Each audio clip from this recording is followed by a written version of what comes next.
Former President Donald Trump has endorsed all three Republican frontrunners for Missouri governor, but does his endorsement actually make a difference? Our Missouri Capitol reporter Hannah Falcon took that question to the candidates and the voters. Secretary of State Jay Ashcroft, State Senator Bill Eigel, and Lieutenant Governor Mike Kehoe all received Donald Trump's endorsement in the Republican primary for governor.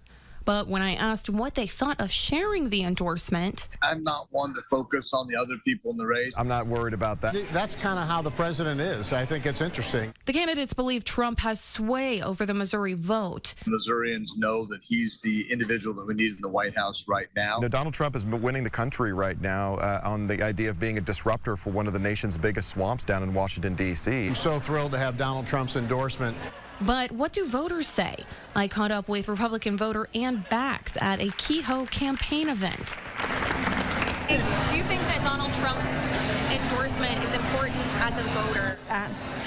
I do. I think that many Republicans respect and many people that are not Republicans respect Donald Trump. And so I think certainly his endorsement is a good thing, and I think it is something important that the voters will look at. Trump's endorsements do have a history of winning, however vague they may be. Senator Eric Schmidt won 2 years ago after receiving the vague first name endorsement from Trump. And current Governor Mike Person also received Trump's endorsement in 2019. Reporting in Jefferson City, I'm Hannah Falcon, First Alert 4.